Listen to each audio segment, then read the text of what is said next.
Blue Dream. That's the first time I had Blue Dream. Lucky break. Oh yeah, dude. Couldn't have gone better. Couldn't have gone better. All right.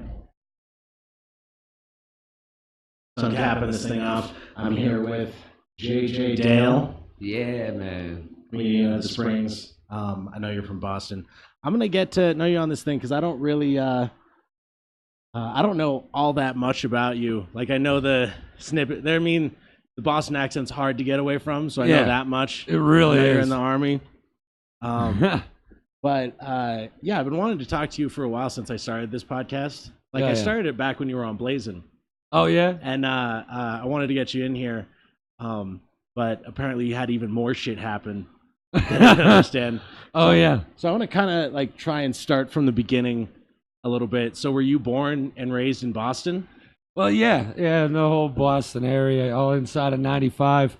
I was there for most of my life before I joined the Army, and then I went back and I was a street performer after I got out of the military. And for a couple of years, right there in downtown Boston, until my VA stuff got through, and then I came back because I got my little man down in Fountain. And so you were born in Boston, and actually, I was born in Salem, Massachusetts. In Salem, Massachusetts. yeah. People, the Christians love that one. And just grew up in downtown Boston. Yeah, I grew up. Well, I grew up. I lived all over the state. You know, my dad was into a lot of different things that kept us moving. You know what I mean? How so? What was his? Oh man, what's his resume? Well, now that he's gone, God rest his soul. He was into some dirty things with some dirty people. We'd take rides to Texas 3 times a year for 5 figures. You know how that goes. But just road tripping as far as we were concerned. That wasn't ours. It was, but we moved around a lot. At some point, I was a suburban douchebag, and at some point, I lived on a cow farm town for like 5 years. But a lot of it was centralized around the city itself. Okay. But the last couple of years was in downtown Boston, and that was a lot faster than anything I'd ever seen in my life, dude. How old were you around that time period? Oh, that was like, I don't know, 27, 28. Okay. Yeah, that's when I was out there. Is that after you got back from the military? Yeah. I got out in 2012, and 2013, 2014, 2015 was all in Boston. Okay. And then I came back. So when did you? So your dad's got you moving around a lot. Yeah. From different ventures. Oh yeah. Say and all over Massachusetts. So did you just join the military at 18 or 17? Actually, 17? I was a credit and a half short in high school. I was a broke kid in my teenage years. So like we didn't have enough to go to summer school. I wasn't trying to hang out for another semester in high school. So, and I had a recruiter waving a free GED in front of my face. So I thought, why not, And free GED. Oh yeah. And the douchebag was like, you won't get sent over unless the whole division gets sent over to Iraq. Dude, it was right in the beginning of the war. Like, it was 2003. We just invaded Iraq. They had no idea what the hell they were talking about. I get back from basic training. They're like, oh, guess what? The whole division's getting deployed. Oh, sweet. Yeah. Great. He technically didn't lie to me, but, technicalities and loopholes, that's kind of been the story of my life, is technicalities and loopholes, man. So you just joined at 17 as kind of a way out? As a way to like not have to do another semester in high school, I gave up like 10 years of my life. Planning ahead. Oh yeah, because you should totally think straight at 17. You look back on it at 30, like really? So you get your GED and your head shaved, and you get shipped off. Oh yeah, dude, I had longer hair than you, man. I had hair down to my shoulders. Oh yeah, and then I show up to basic training, like, oh yeah, come here, sweetie. We're cutting your hair. So we're in the Army. What did you do for the Army? Well, I started out as, my first job in the military. I I was told by my recruiter that it was a great job, that I was really an asset to the United States Army. Dude, I was chemical ops for the first 4 years of my military career. Chemical ops? Yeah, basically I kept gas masks clean and wiped down and stuff for a year. that was my job. So of course, when you go overseas, you know, if you don't have a useful job, they just kind of throw you in any MP infantry type job that you get. What needs to be cleaned? Yeah, what needs to be cleaned. And then after you get done cleaning the masks, they tell you to go kick indoors because you've had that training. So you did that up until 2011, you said? Well, I got out in 2007 for just a short stint. And what I didn't realize was, like, the military kind of keeps you in this bubble, right? This bubble mindset, like everything's roses. They give you enough to just kind of survive. They don't give you enough to, live, but they give you enough to survive. So you get so caught up in that bubble that you don't think about the outside world. And I was thinking, with a kid on the way, you know what? I'll be fine. 2008 is going to be a great year for the economy. And everybody's going to have a job and we're all going to be fine. Yeah. And I had like 7 jobs in a year and a half.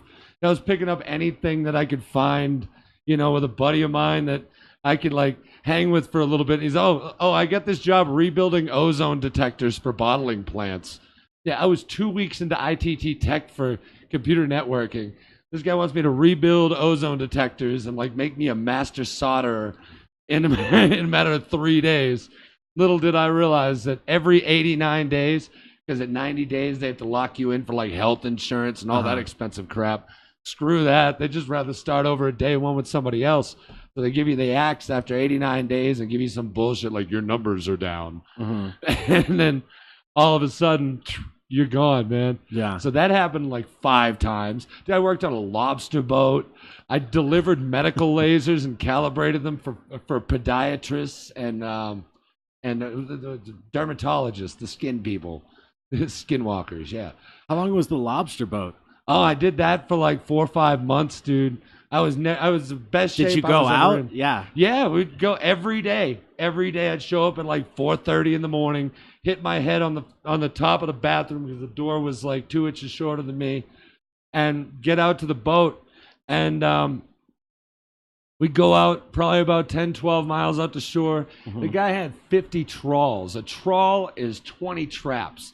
So this guy had 1,000 traps out there for those that, are math deficient. He had 1,000 traps all tied up in 50 bundles, and we did 25 a day. I'd do 500 traps. They're big, giant traps that are like held down with 4 bricks. Is it like a raccoon trap? It's a come on, man. It's a lobster trap. I don't know lobster trap. Raccoon traps. The only raccoon trap I ever knew was, I think it was Huck Finn that had like a hole in a log and some shiny stuff inside of it. Yeah. Like the raccoon would reach for it and like get stuck there. You get his hand stuck? No. And just wouldn't drop it. That's the only one I've ever heard of. But yeah, it was a big like cage. It looked like, that's what looked like the greatest rat cage you could ever get. Yeah. But it had 2 sides where the lobsters would go up and then like fall into the middle, chasing his food, and they get stuck at the bottom. We caught all sorts of stuff though. We catch fish in the traps.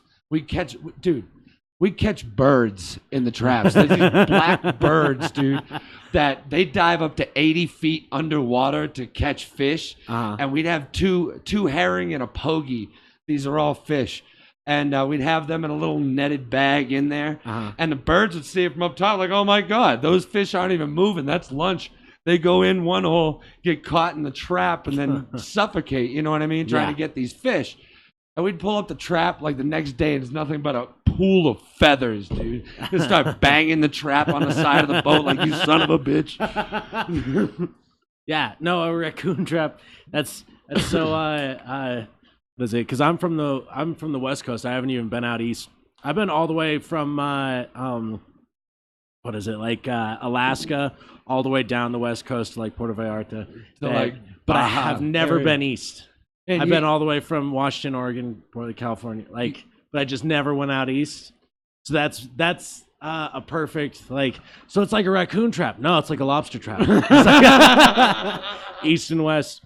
But yeah, raccoon trap is just a cage that the animal can go in and can't back out. Yeah, because the nets go up from the sides and there's a big gap where the fish are in the net bag that they walk up to, and they're like almost there. They see the light, they see their dinner, and all of a sudden they see the bottom of the ocean floor. Yeah.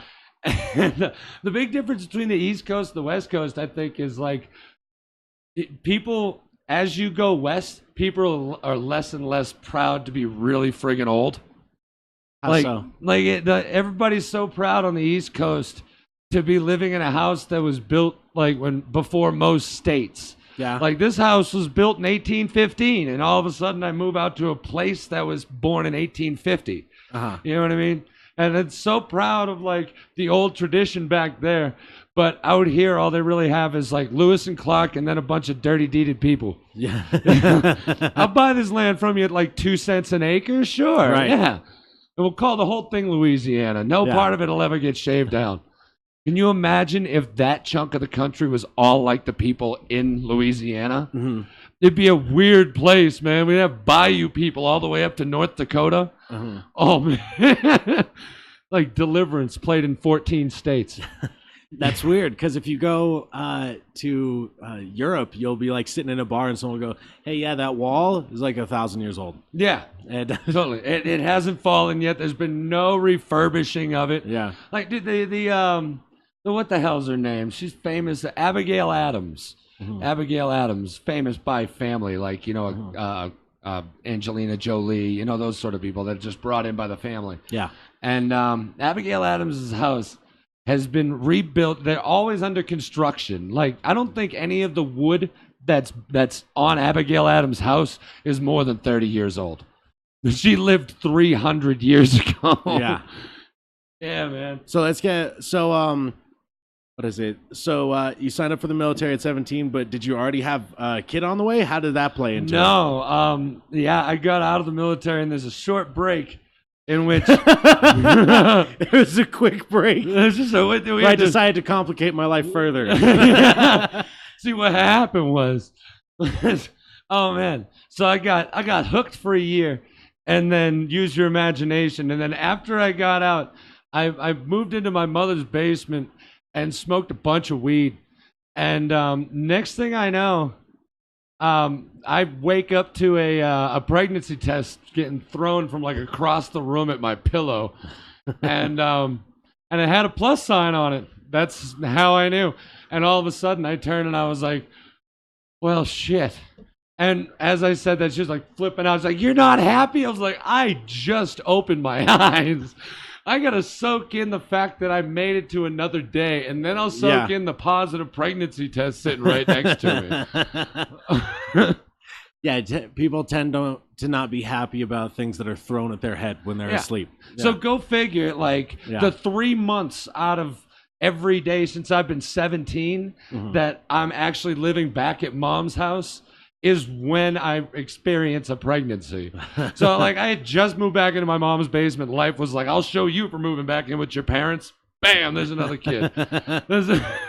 So yeah, we moved out still quick. During your enlistment? This is like in the break-in service that I had for like a year and a half when I had all those weird jobs. Okay. Like that was the reason why I had those weird jobs, is now I had a kid on the way. So I was doing overnights at a convenience store. You know, and that was the first time I tried pot brownies. That's an interesting one too.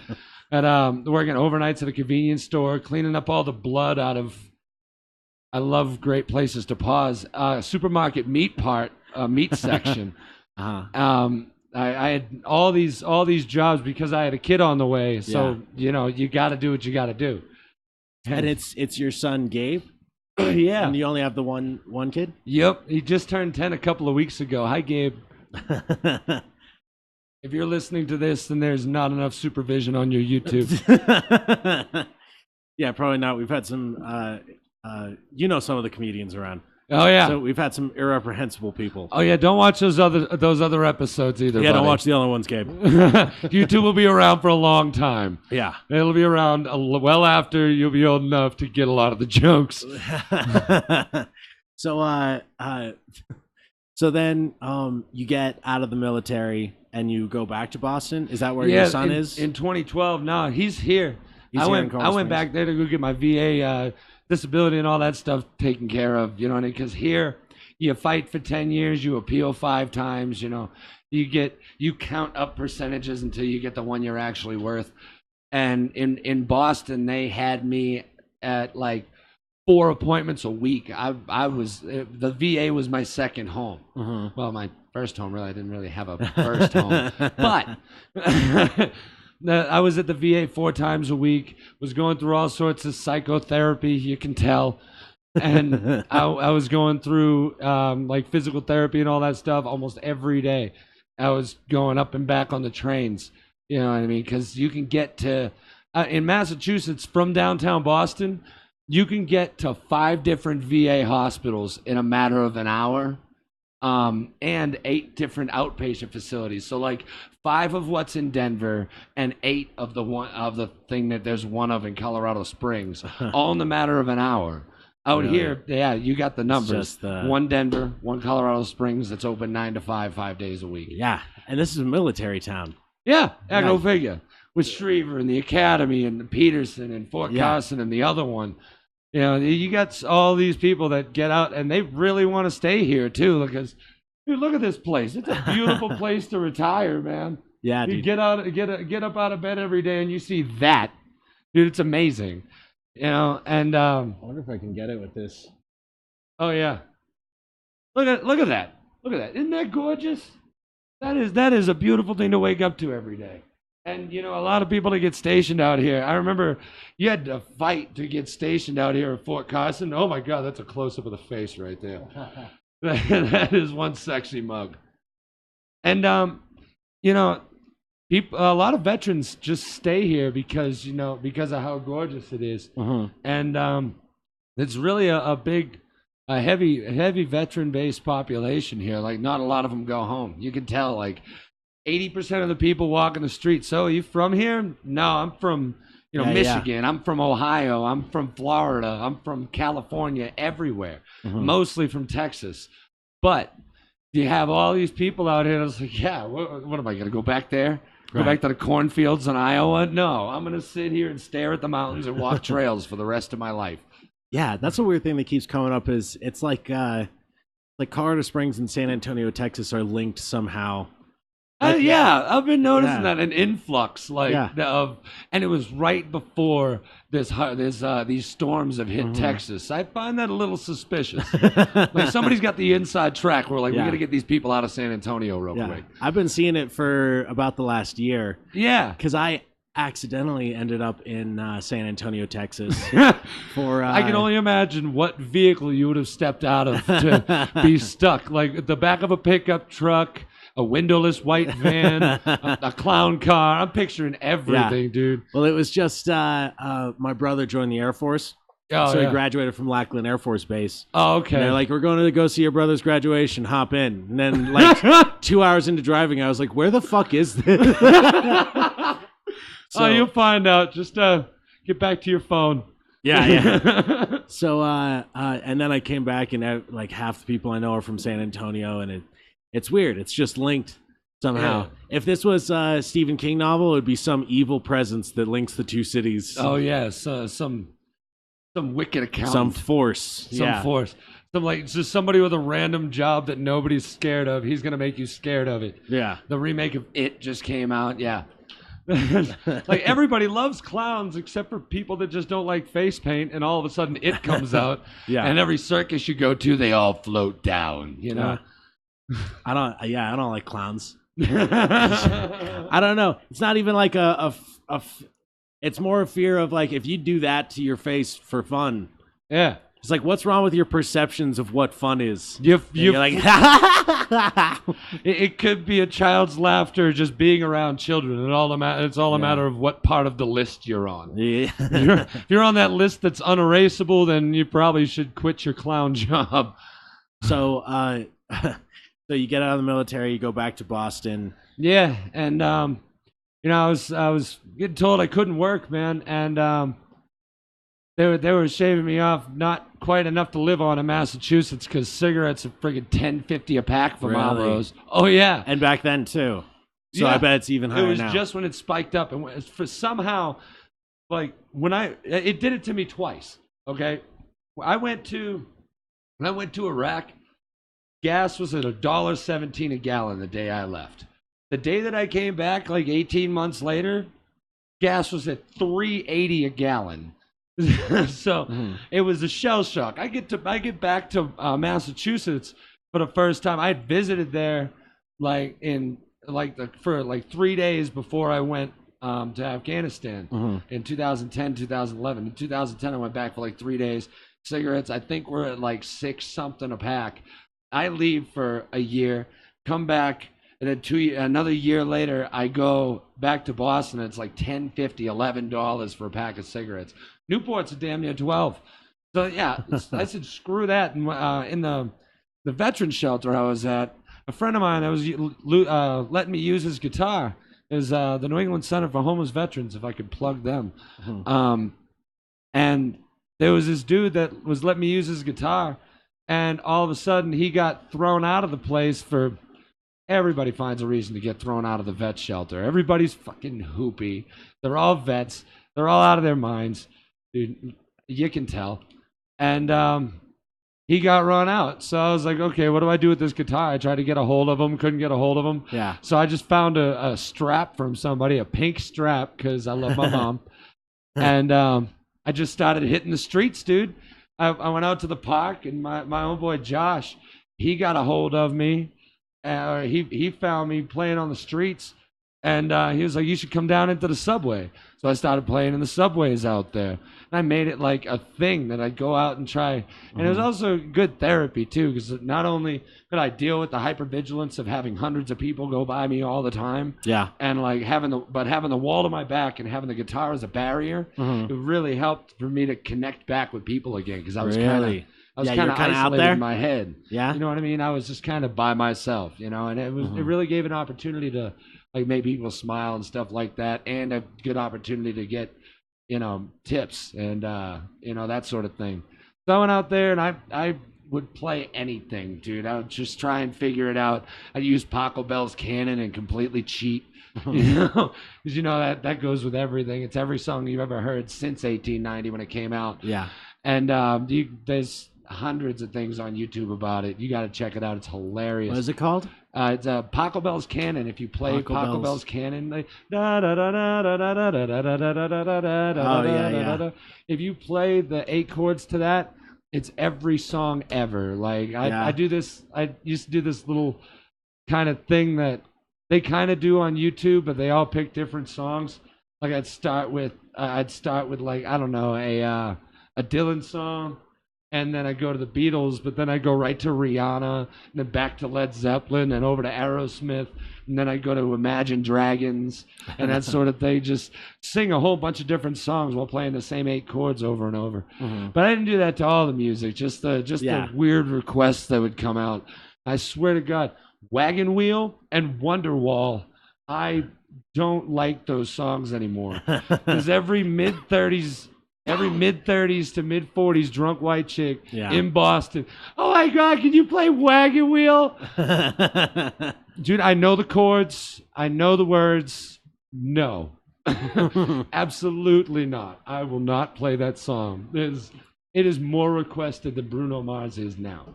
Like 60% of my requests were for those 2 songs. And for that reason, I just couldn't bring myself I had to put on my whiny ass voice. Today is gonna be the day that they're gonna give it back to you.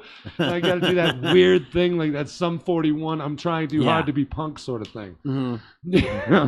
Yeah, so I guess that's a tip for anyone listening in Massachusetts. If you want to go get laid, go learn the chords to Wagon Wheel. You can fuck someone in their now 40s.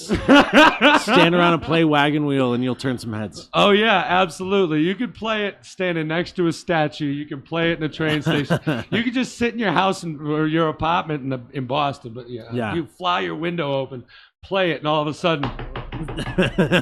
Excuse me, can you start from the beginning? Is that you playing Wagon Wheel? Oh, yeah, but that went really fast, man. Boston was really fast. It was just kind of getting to the next day sort of thing. Mm-hmm. And after I got done that, like the day that all the VA stuff was done, the day that, well, not done, but I'm still going to be going there the rest of my life.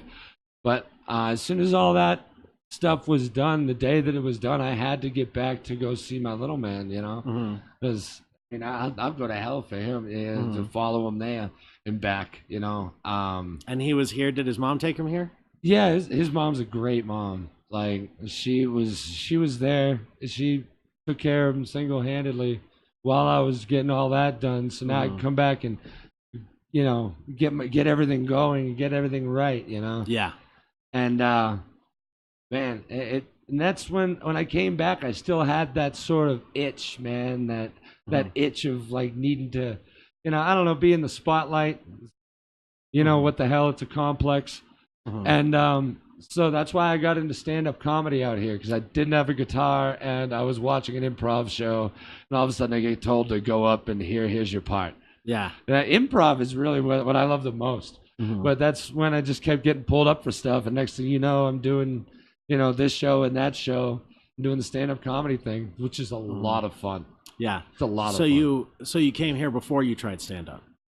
Yeah, when I came back in 2015, later on that year, that's when I started doing stand-up comedy. Yeah, and then they were like, just write jokes, and I was like, I don't want to write jokes. So I'd write a couple of words in my notebook and call it a writing session. And I don't really go scripted too often when I do my comedy. I kind of go up there and just wing it like I'm doing right now. Like, I haven't looked at a notebook. You can't really see this table right here. I know I got a blind spot right here. I could totally put some notes in. Yeah, dude. Sorry, my back. I've been sleeping on my couch, which is fine until I go stay with my girlfriend, and then I sleep in a real bed, and now my back hurts. Oh, yeah. Yeah. Like, I don't know. You're totally like, it's like when you're crashing on a couch and you stay at a hotel room or something like that. Yeah, yeah. And then you get back to the couch and like, that's fine. That's what I was missing the whole time.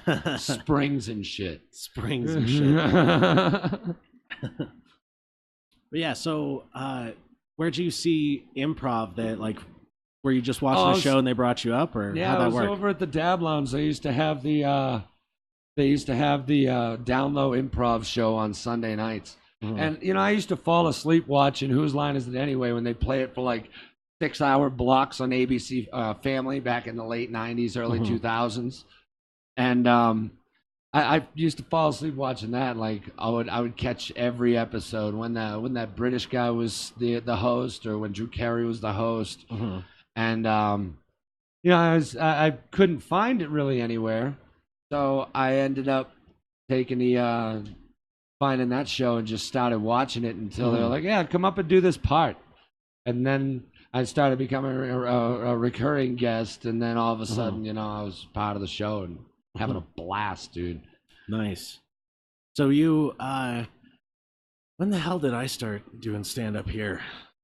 I can't remember. It was like 2 years ago. Yeah, around the same time. But yeah, when I came in, you were doing shows around and in the area, and then after a little while you were on Blazin'. Yeah, I remember. I had the lockout lunch with JJ Dale. Yeah. Oh, listen to that when I was at work. When I was working on a site, I put that on. No kidding. Hell yeah. I'm also a fan of like 90s hip hop, so it was perfect. Yeah, because that's what I grew up on. Yeah, no, everybody else on the station was like starting to play this baby making music, and it was just nothing but Jodeci and Ashanti on their shows, man. But I'd go through the list and wipe it out, and I'd keep it gangster, man. Sorry, gangster. So, as far as I know you, is I saw less of you around at mics and shows and stuff because you were doing Blazin', to my knowledge. And then all I knew is you were off Blazin'. And so, like, then I didn't see you at all. Yeah. Do you mind telling that story of what went on? Well, because I've only caught bits and pieces of it. Well, you know, it was a time when I was trying to put stuff together and trying to figure out, like, because I want to help people too. I don't want to just be that guy that just, I'll make you laugh and then I'll just dip. You know what I mean? If you got a problem, I want to be there for it. You know what I mean? Especially if you're a vet. I want to be there for you guys Mhm. because I know what the deal is. You know what I mean? But I know the processes as well, and I can help out wherever I can. And I was really trying to start stuff up then on that sort of platform and try and like put together maybe a nonprofit and then do shows based out of that and try and figure that out. Then I realized that you don't need a big name, like a corporate name, to be able to go out and help somebody. You just go out and help an old person across the street. You just give a burger to somebody in need of a burger. You know what I mean? Just if we all paid everything forward, then we'd run out of space for douchebags. And that's kind of what my message has been all throughout. I've done a show for an American Legion full of like vets that are 50 plus. I was easily 20 years younger than everybody in the room. And I did a show for depression and suicide awareness with Pamela, and she brought me into that show, and I felt like that was one of my better shows. And I ended off the show with I love you guys, like you're all amazing, and there's no reason to feel that like depression or those thoughts should really take over your life. Right.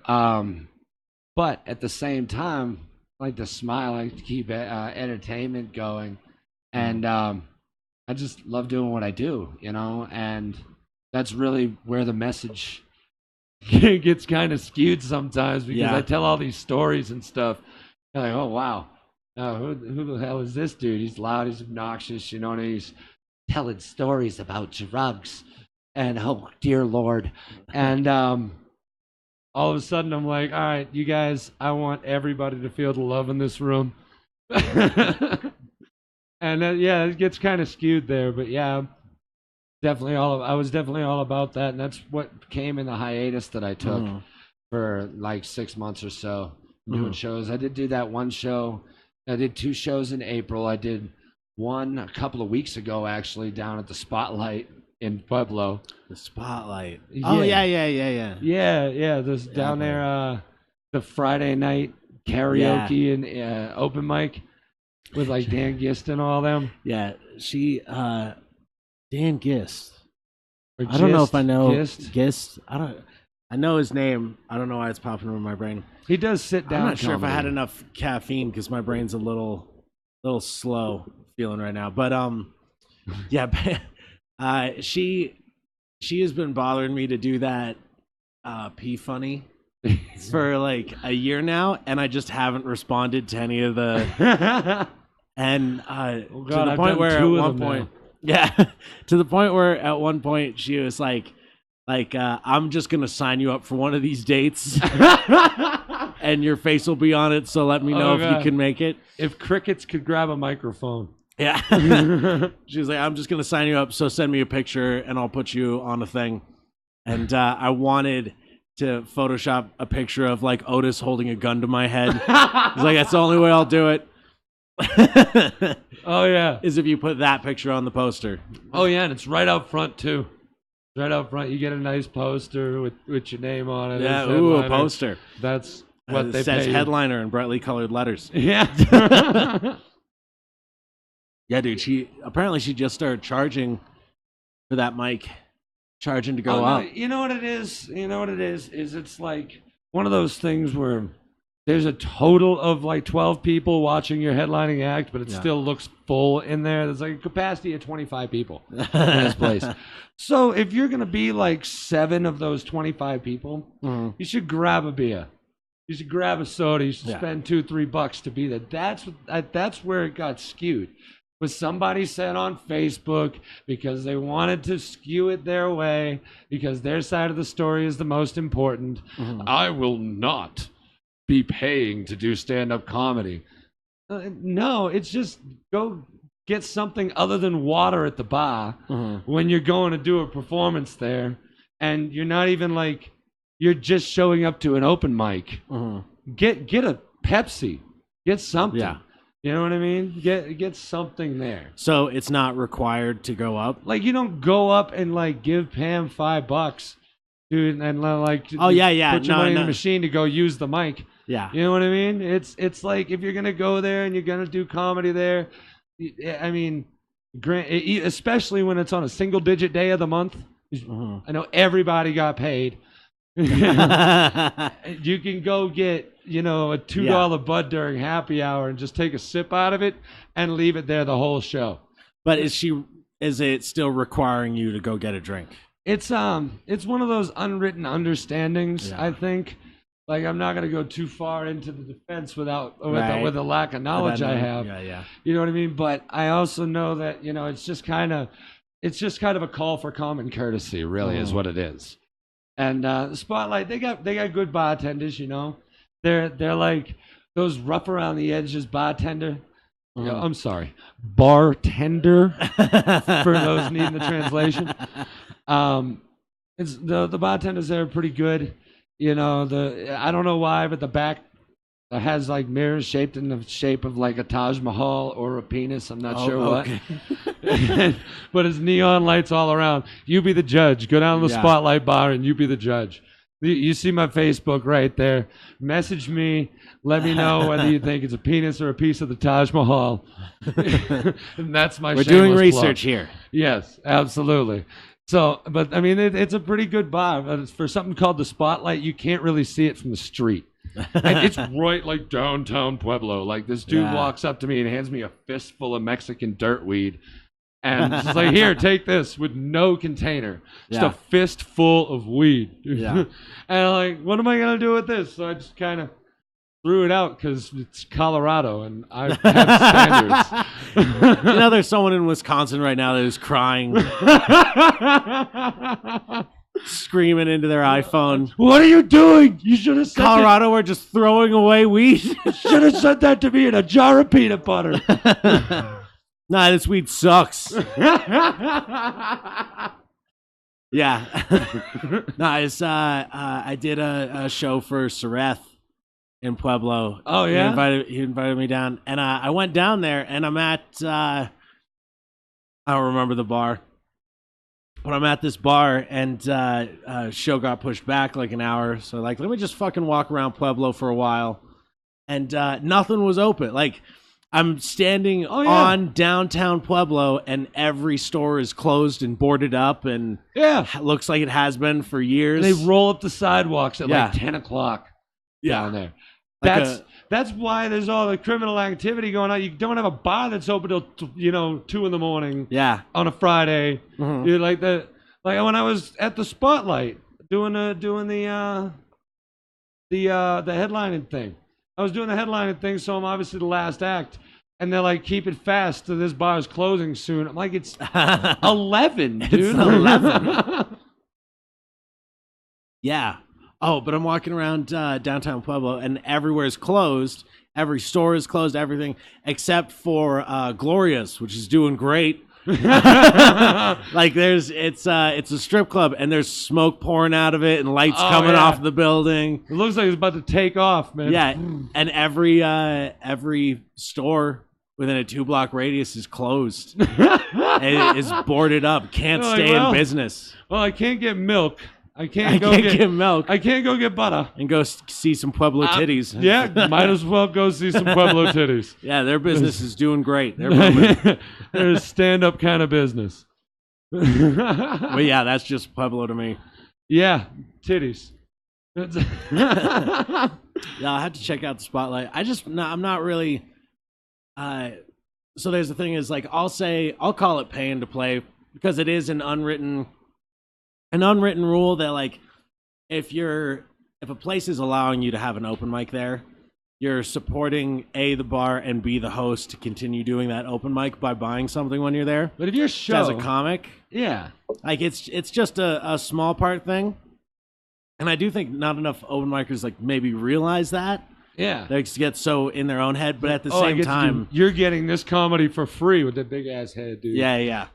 At the same time, though, once you start requiring that, it becomes a different story because not all comics can. I don't even think. That's very true. That's very true. Mm-hmm. I mean, it is an open mic that it's one of those where you don't have to go sort of things. Yeah. But it's the only open mic on a Friday. So I mean, kind of got it by the balls, but at the same time, like, why not? Yeah. You know what I mean? You can find a reason within a week. If you're going to that show once a week, you just gotta know, hey, I'm gonna bring like 275, and I'm gonna go get myself like an orange soda, a Pepsi, a Sprite, something, and I'm just gonna go grab one of those, and then I'll drink water the rest of the night. You go at least get a soda when you go there. Just give a little bit of support, and you can dig 275 out of like your couch. You know what I mean? And I get it. Times are tough. There's been plenty of times where I haven't had. I got 50 cents in my pocket right now. You know, I was having trouble finding bus fare, but if I got a whole week instead of an hour to find it, I can find 275. Yeah. I'll yell at people on the streets, pick up 275. Right. And to go down and get a soda at an open mic. You know what I mean? If that's all they require. Yeah. Especially if you're a recurring, regular there, and you're going into this place and you'll just be Billy that just gets water.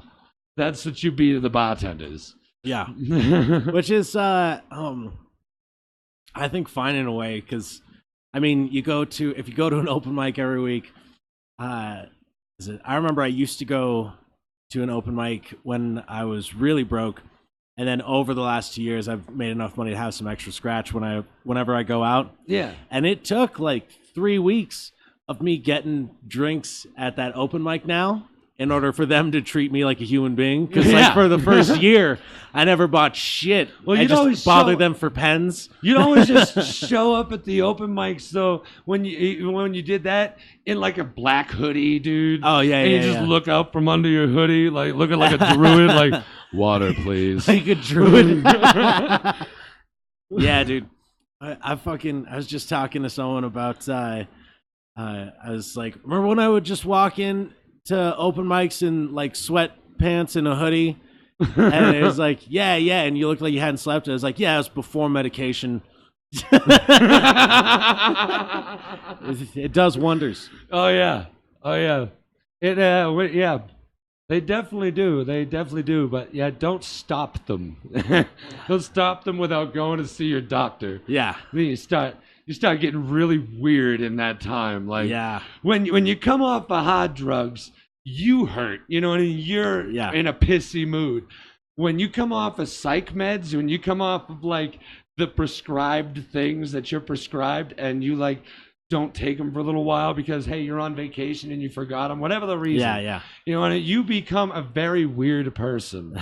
You begin saying some wild stuff. Like, if you don't believe me, go down to Tejon on a Friday or Saturday night and look at all those people off their meds. Yeah. They're just yelling at you. Do you know who I am? That's the first thing they say to you. Like, I have no fucking idea who you are.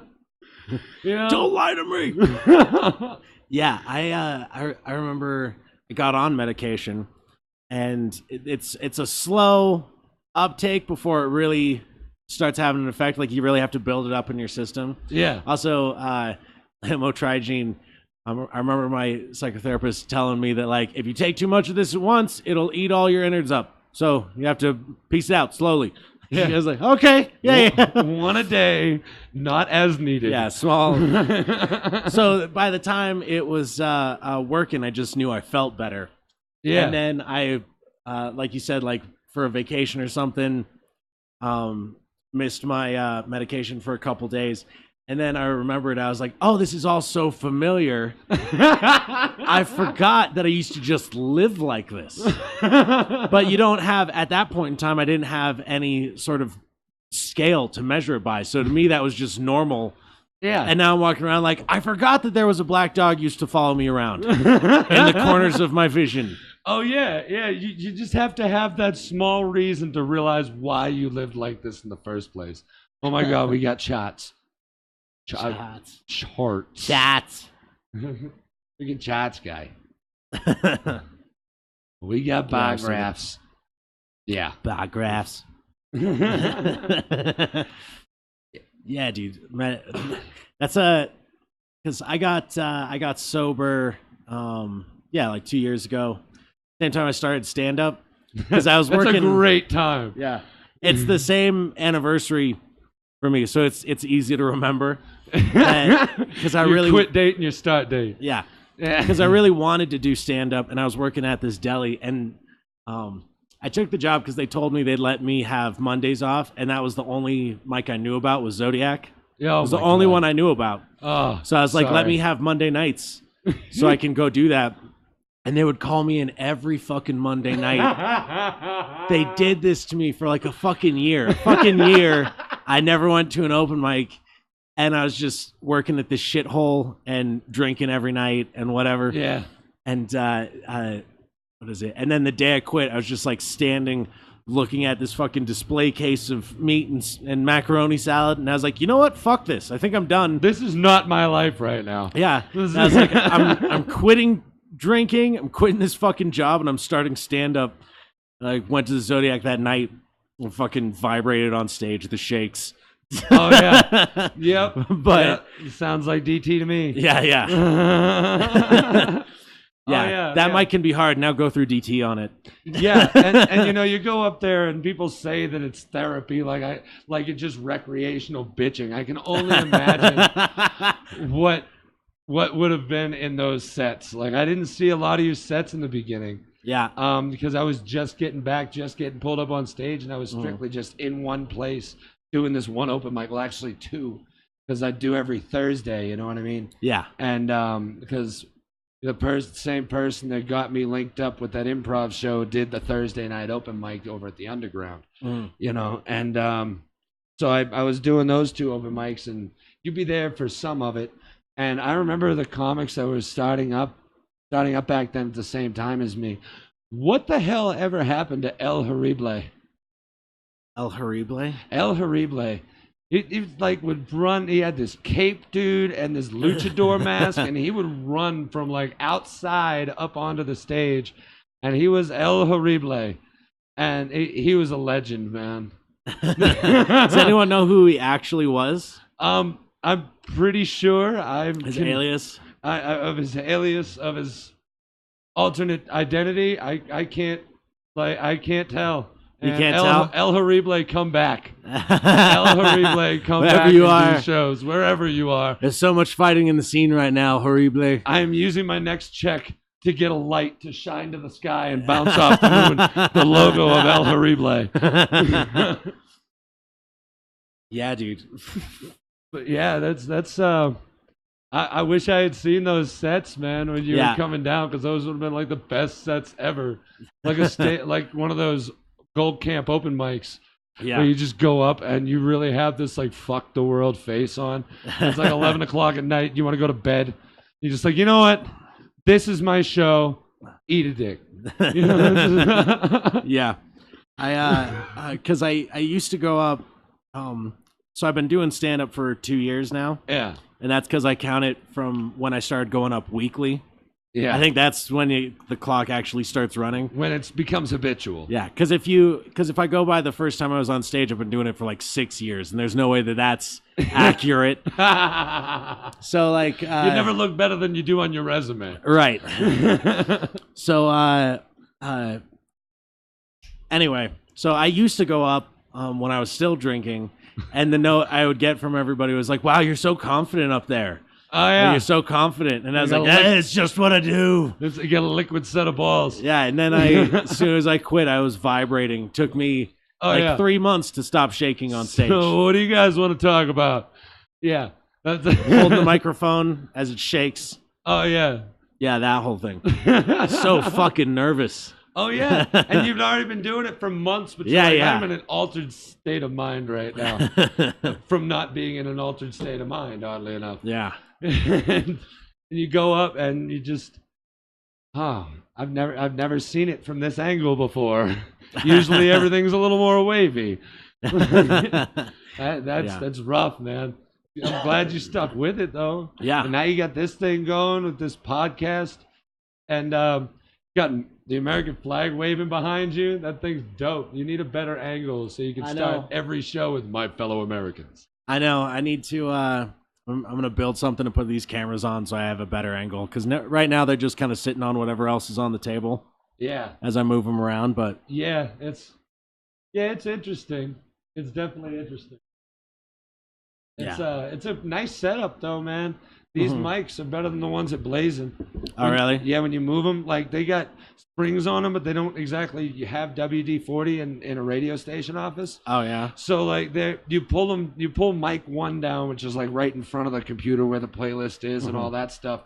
You pull it and it makes the loudest squeak. Like there's no way that you could be talking into that mic and move And it. adjust it. You just gotta lean in. Yeah. You gotta lean over while you're clicking on the mouse. You're like, and this is the lockout lunch with JJ Dale. And from this position, from like the almost laying down in a chair position, you have to like keep your wits about you and crane your neck up and look at what story you're trying to talk about.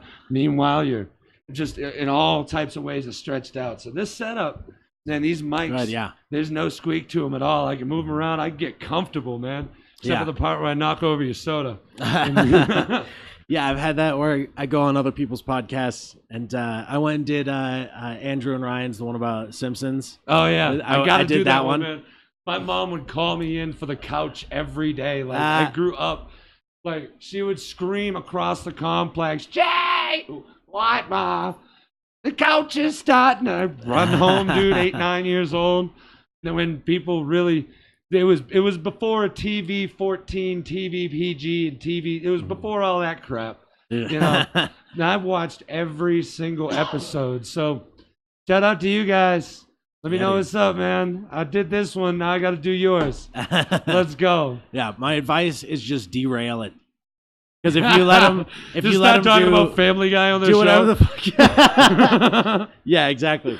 Because if you let them do their thing, they'll just tell you the episode you watched, just beat by beat, all the jokes that happened you just saw. And like I got in there and did that. I was like, what the fuck is? Just watch the show if you want to watch the show. But and then I told Corey that, and he went in there and called like Andrew a piece of shit for having a camera in the war, like instead of a gun.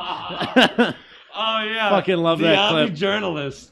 Shout out to you guys, man. Yeah. You guys doing God's work out there with your cameras and your notebooks, asking me all sorts of questions while I'm trying to look down my sights. Thanks, guys. Yeah, exactly. But yeah, I bet you'd be good on it because I think that's the game of it. Is you get the best podcast out of derailing it. I'm trying to keep them from doing what they're supposed to do. I forget when we started this conversation. Yeah. So I'll be a shoe in there, I guess. I don't know. That's the thing is you go in there and they have a Snowball Yeti mic. I Oh, was like, really? did you guys just go into Best Buy and ask for the podcast? Is it like how to do that? if they made Rudolph like a life action, with real people, I feel like that would be Bumbles. Yeah. Bumbles bounce, you know. Yeah. That? It's just the one starter condenser mic on the table, you know. And like whenever you see that Snowball mic, I'm like, oh, you just started. Like you just you just Googled podcast microphone and this is what you came out with. It's the first one on eBay. Yeah. It's like every podcast I go to, like they have that mic. And I was like, so I want to build a fucking studio with some good shit and all kinds of equipment. Right after laptops, man. Right after laptops came YouTube. Right after YouTube came this, like, if too many people on this earth have a God complex, then who's left? You know, who's left to be entertained? You know what I mean? I mean, shit, they're letting me up on stages now. Like, yeah. What is it? I remember hearing an interview with Conan O'Brien. He said, I'm worried that in the future, there won't 2000. be. He's like, hey, yeah. It's like, I'm worried in the future that there won't be any doctors because we'll all just be taking turns visiting each other's shows. Like, I'm going to be a guest on your show this weekend, and that's how our economy will work. It's just visiting each other's shows. So I'm coming out with a podcast next week. Yeah. No, I'm totally bullshit. Fuck, dude. Yeah. I'm not good at the whole, like, I'm not good at social media. That's why it took me 20 minutes to look up that link you have right down here. There. Yeah. Yeah, that link over there. It took me like 20 minutes to find it. Going through all all the Facebook things that are on there, like the options that you have. Yeah. You know, you can if you in the event that you pass away, something drastic happens to you, in your will, you can click to add a legacy owner, like one of your buddies that, you know, because we're all such great friends with our Facebook friends. You can pick one of them to run your Facebook after you die. Like the kids get, you know, the house, the car, they get like the clothes, the memorabilia. The aunts and uncles, they get, you know, the old pictures and stuff like that. And little Johnny gets a fucking Facebook passed down to him. Yeah. Where it could be like, I'm really sad. Here's a picture. Like, oh, what kind of torture? That kid's gonna need therapy. Yeah. You know, heavy therapy about like my dead dad's Facebook. You know, I've been on that for 3.5 years now. I wonder what that speaks to, is how intertwined Facebook has become in our lives. That like that's on the will. Yeah. Oh yeah. Like the car, the house, your Facebook. It's a legitimate asset now. Yeah. As many of those things that you can have. Like your pocket pussy isn't on the will. Nope. And you spend a lot more time, a lot more important intimacy with that than your Facebook. The thing's gonna be found on me in my deathbed. And be buried with it. There's no way I'm passing that down. I gotta get the rigor mortis somehow, right? But yeah, that's a weird one. How oh no, I mean Facebook. That's a weird. Yeah, Facebook is like, because if you die, like your whole life is on your phone. I have a 3 terabyte hard drive that I've had for years, and it's got like my last 5 computers on it. Yeah, you need to put a pin on that now. Yeah. You need to put like a pin, a swipe pattern, something, man. Yeah. Because there's no way that I really should password protect it. Yeah. But it is, especially for those dog videos, man. It's weird that I have like a decade of computers saved on this thing, like backed up on this thing. You can start a porn encyclopedia. Yeah. If I went through everything. But I was like, I haven't gone back to check any of those. I've never been like, oh, fuck, my third computer had that thing. Like, never once. That's where the P videos were. I save every computer. I don't go back to it. I'm hauling around this shit. You know, that's a sure sign of being a hoarder. Yeah. Like, of the new age. You just get a bigger sized, box. Like old people get bigger sized closets that are full of Tupperware containers. Their grandkids' booties when they were born. You know what I mean? All the way up. They keep all of their baby teeth. You know what I mean? Those type of people. Yeah. Tonsils in a jar type shit. And they keep all these things forever. But now in a new day and age, you could be a hoarder of files, and it takes up nothing more than this little, 3? It'll become 5 in the next 2 years. Yeah. Terabyte block that you just keep in the closet, and that's your hoarding. The day you have 10 of those is when you need a program or a reality show. One of the two. Yeah, that's I have some serious hoarder tendencies from my family that I'm always trying to battle away, to the point where some of my roommates think I'm kind of nuts. So I'll be like, do you like this shirt? And like, why, what's wrong with it? I was like, I'm throwing it away. Like, because it sat here for 2 days and I don't want it here anymore. And I know if I save this shirt, I'm going to save all the shirts in the world. And then I'm going to have 3 Tupperware boxes full of shirts. And they're like, I can just hang up the shirt. Like, too late for that. Oh, yeah, when you run something out of drastic needs to happen. You run out of places for clothes quick. Because you can only go at so many concerts and pick up a T-shirt. Yeah. And it's going to wither away and you can see through it in 3 years because you wore it. Because you're like, in the 2000s, dude, I was the most badass in the 80s ever. It's like bumping Skid Row out of my 88 Mercury Tracer, dude. Thumping, dude. I had that was the worst car ever. It was like, yeah, you gotta have one garbage car to make you appreciate all the new ones. Yeah. Sorry. Garbage car in your lifetime to make you feel better about all the other ones you have. I had an 88 Mercury Tracer that I got for free from somebody my mom worked with's kid. Like, I don't know what's wrong with it, but if you can get it to drive, you can just have it. I had that thing for like 3 months. I had my friends like turning their heads, putting their heads out the window, turning around and going, and like blowing out the window, trying to give some sort of like oomph to this car because it did like 0 to 60 in 3 days. It was so bad. I think the brakes were like melted to the wheels, but I was 16 and didn't give a damn as long as I was going forward. I had holes in the brake lines and stuff. Got jumped in it, couldn't get away. These kids like rode on my hood for a good quarter mile because I couldn't get it above 20. It was so bad. Such a piece of garbage. Oh yeah, the '88 Mercury Tracer, man. I had all sorts of band T-shirts you could practically see through, but somehow because I was a Hot Topic guy. Yeah. There it is. It's out there. That's my biggest reveal of the day. And I was a Hot Topic guy. I wore the bondage pants and the T-shirt with the picture of Jim Morrison passed out on stage. I had the hair down to the shoulders, and I played baseball, basketball, football. I was on the math team. I was in 3 different choirs, dude. I grew up a choir boy. You can tell. I mean, look at my gorgeous voice. Nice. And yeah, that was I was like the coolest '80s kid in the 2000s.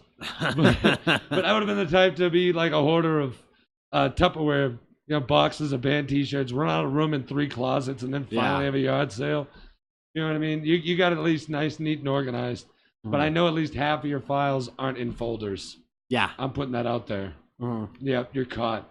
You got to find folders because those are your Tupperware containers. You can't leave a mess in your house. Yeah.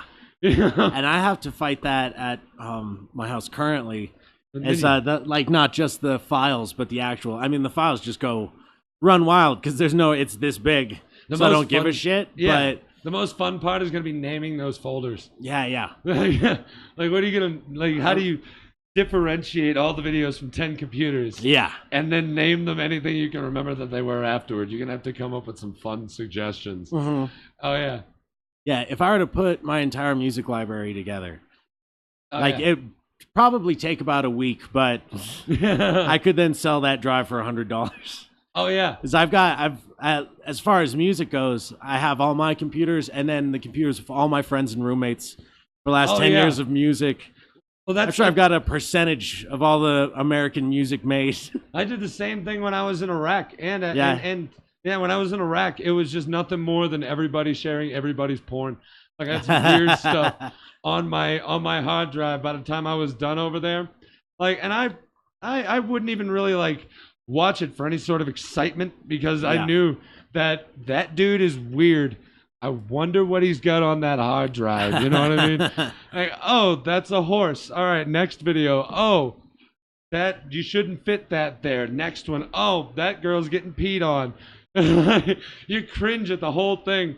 And you're like, all right, I'm just going to leave this in a folder for entertainment purposes and the fact that I might have something on this person. So I'm just going to leave it in a folder that's very locked, very zipped. You need a pin to get into it because I don't want them to think that any of this is mine.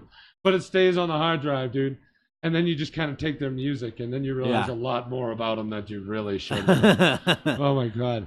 Wow, every album by Skinny Puppy. Okay. Yeah. You can only have so many versions of Youth of the Nation on your playlist. Yeah, let me stick my head out real quick, see if anyone's here. I'm sure. We've been battling on for a little while. We've gone through an entire sunset, which we didn't have as a background, but we got the American flag because America. Yeah. I thought I heard some keys jingling earlier. Somebody was outside, went and turned the knob and realized that we were on the air. Yeah. No worries. Some cars pulled up, but I don't know if they don't look like comedian cars, so I don't know. Yeah. Comedian cars. I knew, like, when you went over and picked me up, it was going to be a comic car. I was just talking to my friend about it, and I was like, hey, man, like, he's like, how do you know he's going to be here? I was like, I don't even have to wait for his call. I'm going to look out here, and everybody's got, like, a 2004 Toyota, what the hell, the Geo Tracker looking things, RAV4s. Everybody's got, RAV4s, and they got the nice Saturn from like 2011. Here comes Nyland, 92 Dodge Ram. I think I'm close on the air. Yeah. And just rolling around the corner. Like, up, he's here. How do you know? I know. Yeah. And all of a sudden you looked up at me like, nailed it. It's a comedy car. Yeah. Everybody's got some it's like being overseas when everybody in the third world countries drives an 85 Toyota. Yeah. Somehow that's where all of them went after they were done here. And Yeah. Toyotas, they have all those you can roll it down a hill on fire and then start it up. You know what I mean? They got all those ads going out there. That's pretty much what they went for over there. Anything can blow up, but you know what? My Toyota will start right up afterward. Yeah, that's you're also the first person to not bring up that I don't have a door handle on the inside of my car. Oh yeah, that one. Like because I've ridden in enough comics cars. Yeah, you've ridden in enough cars. But, everyone else is like, "Where's the? How do I?" Like, no, instinctively roll down the window, clunk. Yeah, exactly. How do you solve this problem? Yeah. I used a crank window for the first time in 3 years today. Yeah, crank window. That's my car. I'm saving up to get a van. Woo, moving up in the world. Yeah, that's what we need is Nyland and a van. Please tell me this van has windows, and if so, are you going to put up curtains? Yeah, I haven't. I'm trying to save up for one because I want something I can go touring in.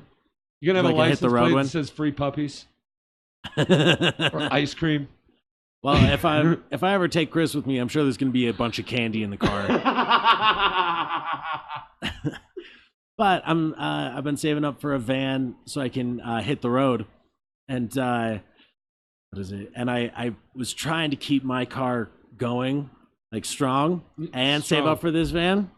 But every time I would fix something, I would dump a bunch of money into it, fix a bunch of shit, it'd be running great, and then 3 other things would break. Fact. You can't get away from the that, next man. day. It was the 90s. It was tough times, man. As soon as you start hearing a little bit of a slip in your transmission and a little bit of knock in your engine, everything else is done, dude. Everything else is done. Your brakes gone, your alternator's gone. Yeah. Next thing, I had a 95 Camaro that it seemed like, because, cool kid of the 80s in 2005, had to have a Camaro, and I loved roller skating rinks. So I had and then the alternator went out, fixed the alternator. The very next month, I had 2 fuel injectors that were just pissing fuel. Got those fixed. Then the clutch went out, dude. One thing after another. And it was Chevy, so there was a lag of time for the next 6 months. Where you can come in and sit in if you want.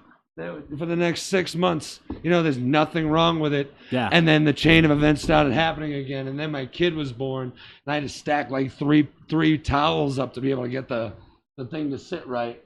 And, at that point, I was just done with it because it was just going to start the whole cycle again. Yeah. That's what happens with those year vehicles. I had a 92 Explorer, the same problems, man. Mm-hmm. You're just going to run into one into another. I'm trying to keep a vehicle under my belt that has a warranty. That gets more and more difficult every year with my credit score taking a tank. By the way, any high credit score cosigners out there, check the link down below. Yeah, what is it? That the inside door handle on my passenger side, it broke 3 hours after I fixed the latch on my driver door. Nice. Yeah, 3 hours. Just can't. I got tired of dumping money into that. Just started saving up for a van. So I'm trying to ride it long enough that the whole thing doesn't explode in time for me to buy a new car. Oh yeah, I'm worried less about explosions and more about it just stopping. There was another car I had. I just beat that horse to death. It was an 02 Alero that I had in 2005. Dude, I had 275,000 miles on it in 3 years. Dude, the starter went in that vehicle and everything shut down because everybody thought, a while back that this will be a genius idea that we're going to have everything connected on the same wiring harness. So when one thing breaks, dude, your AC could be, out of charge and all of a sudden, you get dead on the side of the road. It was a starter. Couldn't get it to move. Couldn't get it to do anything. It was already started. They couldn't wait till I get home and just not start again. No, kill switch the whole thing. Ridiculous. Lloyd would be on the cast, you guys. Hey, how you doing? Speaking of cars, I'm not allowed even to sit in a car in the state of Colorado. What? Did you have it taken twice, your license? How's that work? Oh, they don't even want me near the DMV. Oh man, one of those. No, I guys. called up to the main office up there in Denver. And boy, trying to get a hold of somebody up there is quite a task in itself. And I asked when I could get my license back, and the man replied when that Halley's Comet comes back again. And Haley, yeah. Yeah, that's a so whole. I'll be at like 137 years old. I'll be at the DMV. But you will be the oldest person to ever keep their license, though. No. They'll take it from you at 65 I've anyway. forgotten what they look like. How'd you manage to pull that off? What, lose my license? Yeah. Oh, have God, we A don't restraining have order from the DMV. No. No, we don't have enough time. We don't have enough time. Well, my driving career started in 1965. Oh yeah. Oh yeah. Yeah, so my mother owned a used car lot, you know. Your hair says street racer. No. No, I've fallen into the street. No, no, mother owned a used car lot, so I was 10 years old. I had my own car. Mhm. Nice. Wow. So I lost control of this particular vehicle and went off a hill and into a trailer park. Well, when you have to have your upper back and on the into bottom of somebody's living room as they were having Bosco.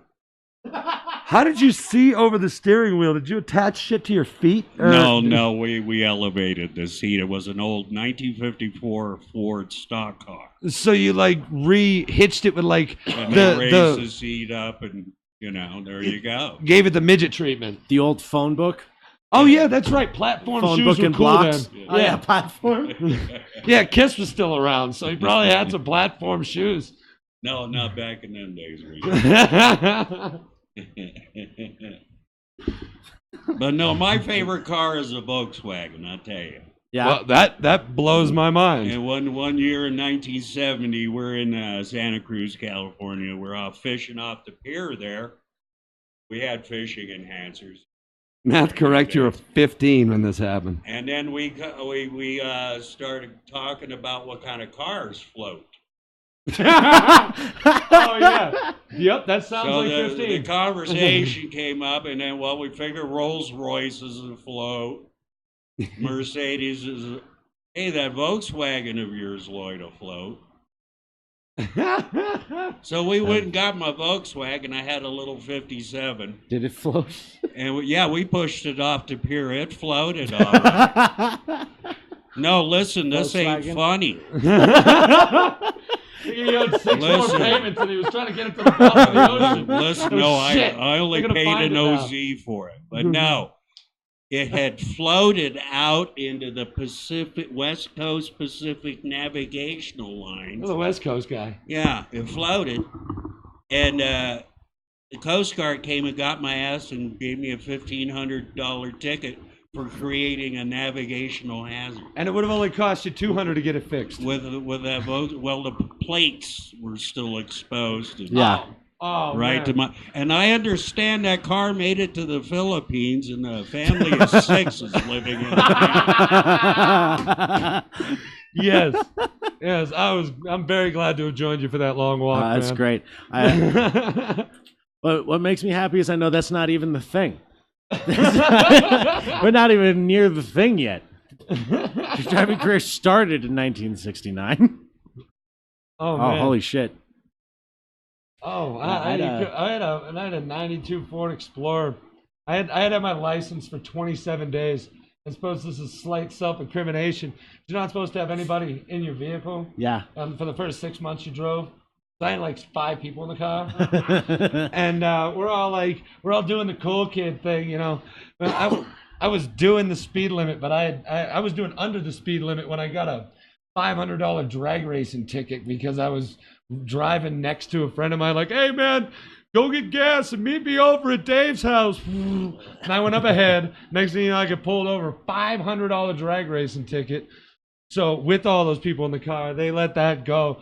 3 hours later, I'm in this major accident, dude. I went and picked up my buddy. and we were driving down, and my brake line blew, and I went through a stop sign doing 30, which was the speed limit. And this red van hits me on the driver door, and I go bouncing through this fence. And all I could do is turn to everybody and say, "Get the fuck out now!" Now my bell was rung, man. But that was one of the main problems with that thing. Wait, they didn't have brakes? Yeah, that's one of the things you look for. Yeah, I don't know. It went right on time. That's one of the things I look for on a bicycle. I had right. And I had somebody in the way back of the car, and like when we hit the old lady was so sweet that lived in that place where I just drove through a fence. She came out with a blanket and a glass of water, dude. Like didn't come out with a bat and a knife. Came out with a glass of water and a blanket. Oh my God, dearie, you're going through shock. It's okay. You're just you're just in my begonias. It's fine. So, but the cops, they come over and they're like, "Can I see your arms, please?" Like trying to check for track marks and stuff. Like I want to go back over and hang out with the lady and just handle this whole fence situation. She ended up taking care of the whole thing, dude. Yeah. The kid was pissed. That was coming out of his inheritance. But yeah, man, that was the dude that was riding in the way back. You ever played a game Trouble where you like pop the little thing in the middle and the dice rattles around? Yeah. That's kind of what he looked like. I'm pretty sure he hit the front windshield and went straight back too. Straight back in the way back seat. He came up W. Oh yeah. What is it? I got, when I first learned to drive, I got in a pretty bad accident, and it freaked me out from driving, so much so that I got a motorcycle. I was like, because I got in the accident. That's the natural step. I know. I got in an accident in a big truck, and I almost killed someone. And I was like, let me get a motorcycle, because if I fuck up, now it'll just be me that dies. Yeah. I'll just do that. Yeah, there you go. That's solid. And I laid the bike down, and it wasn't a big one. It was kind of a hodgepodge that my buddy put together from all these old parts he had. Oh, yeah, that's the type of thing you want to put a plate on. I know. Yeah. So I laid the thing down, not going too fast, going like 30. Hit marbles and just laid it down. And in the split second, I remember thinking, oh, I've got to save the bike. It's my only way around. So I'm going to jam my leg between my bike and the road. That way it'll save the... like, the split second, didn't really have time to think of, maybe that's not a good idea. Yeah. So I shredded up my leg, and the bike just immediately came apart. Like, just 100 pieces on the road. And I just, scarred up my leg, and my arm is finally healed enough. But I had this weird. I thought those were stretch marks. Yeah. I don't know. Like over the last year, something about quitting drinking, like made it heal a lot more. Whoa. Because it used to just be a big, crazy, like dick-shaped scar I had. Yeah, I can still see your balls. Yeah. on your forearm. There they are. Boom, yeah, you got the balls a little bit. It looked like Peter's chin. Yeah, you can see exactly. It's warming up for Andrew's podcast. Do you ever? Oh, I guess you have the Vespa. You have the scooter. Oh, first of all, am I getting paid for this? No. Okay.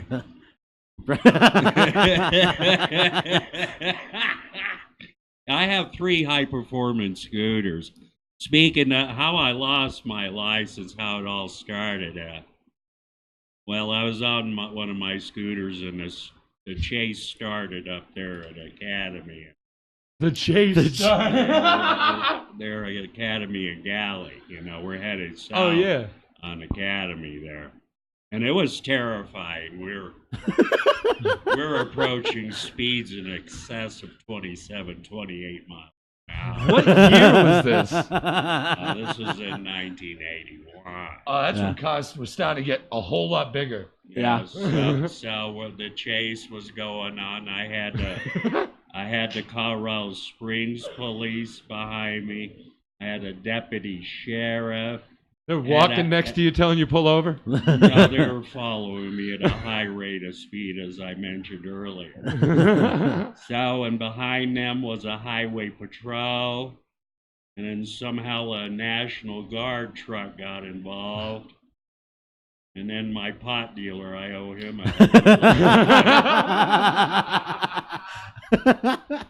So I lost control of the scooter there on Airport and Academy. I slid right into graveyard. Oh yeah. How apropos. Yeah, but what had happened, I hit and killed a couple of those gophers there in the graveyard. Oh yeah. Now And it's a I whole felt- other list hey, of charges. I felt terrible. And, Oh, yeah. and Nyland, you know what an animal activist I am. Yeah. I scraped him up, and took him to a taxi. Oh nice. He asked me, he goes, you want those mounted? I said, well, holding hands would be nice.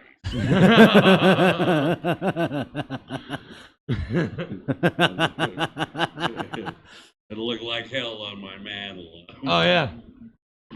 It'd make for a hell of a Little story. signs say go for it. Yeah. Oh. Yeah, Well, that's after- how I lost my life. After my bike came apart, my buddy loaned me his Vespa for a while, and I remember My hero. I found out that it couldn't get up past like 30, but if I could get myself going faster than that, it would keep that speed, whatever that was. So I ended up going down this really big hill, and I just had it open because you just always have it open. Yeah. It's an on or off thing, so it's not so much a speed thing. So I just had it going, and I was like lost in thought, and then I look at my speedometer, and I was going 70 miles an hour, On a Vespa. and it was Just on a smoke coming Vespa. off the wheels. Yeah, and I realized I was like, oh, I'm going like 70 miles an hour on a rolling desk chair. This thing isn't really known for maneuvering capability, but it just held at 70, like on a flat plane. That's awesome. But yeah, it's fucking There are terrifying. handicapped people all over America and people with DUIs. Their minds are blown right now. Yeah, just need to be near a mountain. Start getting going down with a big thick helmet. Oh yeah, and the big round one. Yeah, yeah. Gives I had the one of alien those. Head. Yeah, the That's alien awesome. head looks like a melon. Yeah. You're your own light bulb. And Yeah, your own light bulb. Your helmet lights up and you get a good idea. Yeah, because I had what is it? I had both, and I had the regular motorcycle helmet. Yeah. But when you put that thing on when you're riding around on a Vespa, it looks It makes you look so cool. it does. Especially when it matches the Vespa. Yeah, when you take off your helmet and walk into the bar with the Vespa parked outside. Yeah. By the way, if you ride a Vespa and you have a helmet and you put like a skull flames or a skull and crossbones on your helmet, stop it. Stop it. You suck. Go on. My helmet, you know the band helmet? Yes. I got a very much sticker so. from them and put it on my helmet. So my helmet said See, helmet. Now that is what you do to a Vespa helmet. Yeah. You label the parts of it so you don't get confused. Now you need to find a band called Vespa. I'm You in want to a, join my band called Vespa? I'm in a gang called the Vesperados. That Vesperado. is solid, my man. I would never quit. I wouldn't care how they treated me. I would stay. Do you have a leather vest? Do you patched Oh into yeah, the we got all Vesperados? that shit. Oh yeah, absolutely. Yeah. You get the Vespa There's bitches on the 7 back of of your us. ride. There's 7 of us internationally and nationally. Internationally, you got one French well, guy. 6.5. Philip's got asthma really bad. No, we terrorize towns like Trinidad and stuff like that. Yeah, the mean streets of Greenwich, Connecticut. Yeah. No, we're not allowed east of the Mississippi. It's just there's a noise ordinance, you know. There's a noise ordinance, and you get too loud revving up your Vespas in front of people's houses, you're gonna get banned. That is correct. Check on the. Yeah. So that's what happens when it's not my turn. I get I get charged with keeping the dead air. I really wish that we could smoke cigarettes in here, man. Really wish we could. Are you letting everybody in? By the way, there's an open mic. In case you're all right. In case you're missing it, there is an open mic here. You don't even have to buy a drink because there's no drinks to really buy here except for like these. Yeah, that's all there is. So if you want to come down and check out some comedy, there's easily like 15, 16 people here. It's one of the more populated open mics. Yeah, we have a lot of fun here because it's mostly just comics that go to it. That's the shameless plug for Nyland show. But yeah, I got other ventures that I'm going to be starting up with here pretty soon. But I like this. This is my first podcast that I've ever been a part of. So I just know to babble on when somebody's not in the room because he's taking his sweet ass time unlocking that door. But you're going to see me on a lot more stuff like this rather than, on stages because, I like the reach this has. We'll have like 20, 25 viewers, and that's easily double what you'll get in an open mic for actual audience members rather than just the comics that are in line or watching your show. Because that runs into a whole other thing where they hear the same jokes over and over from anybody not named, me. And start hearing them 5-6 days a week. Screw that, man. I'd rather just go up and talk about something different every day and just have a lot of fun. That's what I used to do when I was on the radio. I'd find different stuff to talk about every single day and just spread love to the community. So that's you. If you've stuck around through this whole podcast, I applaud you. Because we've gone through the crickets are out right now. We've been on this thing so long. I'm sweating like a hooker in church right now. And it's finally gotten cool out, but everything is cement, and cement radiates heat. And this fan is not doing much. But yeah, catch me, JJ Dale, at any number of locations, but mostly online. I'm going to be starting to push more online because I love everybody, man. And the internet doesn't, rely on, how far an antenna can boost your signal, can put out a signal from one spot, and you get cut off by like 3 other radio stations within a little radius, and you can barely be heard halfway across town, never mind halfway across state. These podcasts popping up everywhere, and they're actually, like, my experience with these now are a good experience because, it's a lot more relaxed. There's a lot less rules than there is because the FCC and all that other stuff, which, shout out to the FCC, you guys are great. We're cool. Yeah. But with YouTube being such like a Wild West type of medium, it's really opened the door for a lot of people to be able to spread their message. It's been a lot more love than hate in America over the last, 6, 7 years, 10 years even, since, the whole YouTube craze. I can't call it a fad anymore because it's still going. We're still finding more things. But this is where I get on a soapbox and wait till Nyland comes back and click the button. So I'm just going to talk a bunch of shit. Yeah, here we go. America. There we go. Yeah, I've just been babbling this whole time waiting for you to come back. Fucking professional. That's how we do it, man. Handling dead air. No dead air here. No dead air. So the people safely in the in the door. Yeah. Doors open. Because this place has such a door front. There's not a single light on outside of here. Yeah. To draw people's attention here. Yeah, I just turned on the front lights, but even that is. Yeah, it looks like just somebody's house. Like, the lights on, we can go there and get Halloween candy. That's what that says to me. Yeah, totally just pointed the American flag because, why not? Hey! There he is. American flag. You can move it from there. It was just staring off into the back of this chair. So I was like, there's other things in this room. No worries. I could have always pointed it at Fonseca's. Yeah. Yeah, we can pretty much wrap it up from here. Yeah, absolutely. Do you have any gigs or dates? Anything you wanted to plug? I don't. Coming up? I don't have anything going on. Any other? I just was saying that I'm gonna be doing this podcast thing more often because I like the medium. Yeah. But you can catch me around town. I do some busking. I play some music on the side of the street just to come by and see you smile. And because I miss it from the whole Boston experience. Street performing out there, but that's for another podcast. You'll catch me doing an open mic or two just to knock the rust off. I want to try and do some improv stuff, man. When are we gonna do some improv stuff? Other than this. I don't know. Somebody has to set it up. I'm totally down. Like, I just give it to somebody, but I can see if there's places around here. Yeah. If you guys want a badass improv show, let me know. Got this right here. You can get a hold of because I'm bad at this. Yeah, you can go there and you can let me know if you want an improv show to bring in some people, and I'll bring you nothing but the best, man. This guy is one of them, and I know there's a few other comics that wouldn't mind doing an improv show.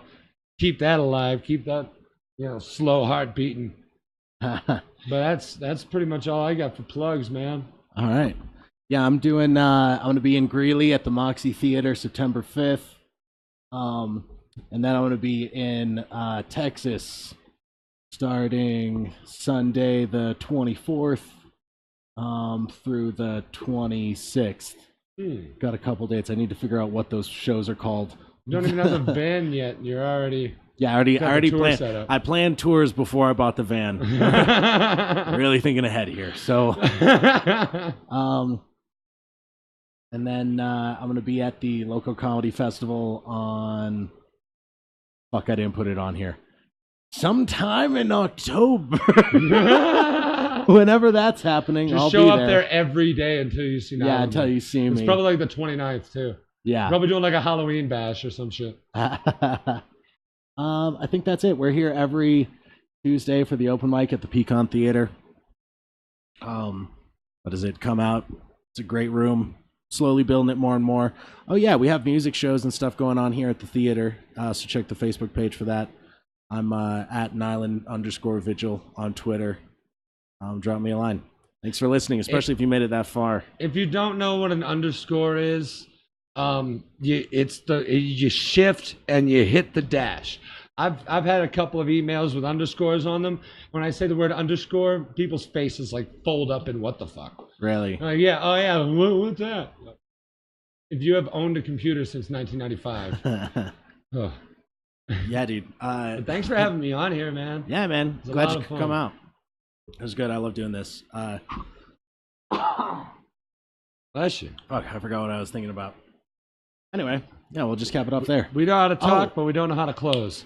That's what it was. Is I wanted to say, I know a couple comics who listen to this, especially if you're a comic listening to this and you made it this far. I'm kind of doing this show kind of free form lately. Like I was just having on a guest, but I was listening to a bunch of talk radio from like O&A, which is what I really like to listen to. Yeah. They just kind of have people show up. So I started letting people do that.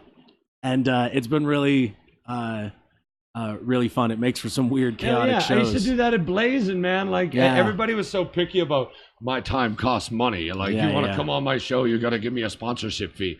I was grabbing people out the hallway and just like, hop on the mic, let's go. So your show is when? Saturday? Awesome. And then just let them talk. Yeah. It works out really well. Yeah. Yeah, I enjoy it. Plus we get great shit like Woodby gave us. A little extra from just walking in and sitting down. That was outstanding. So if you're listening to this, or if you want to ever come back on, we're always doing this like 6 to 8 before the mic on Tuesday. You can just pop in. We keep the door open. You can just walk in and I'll have a mic for you. Awesome. Right. Thanks for listening.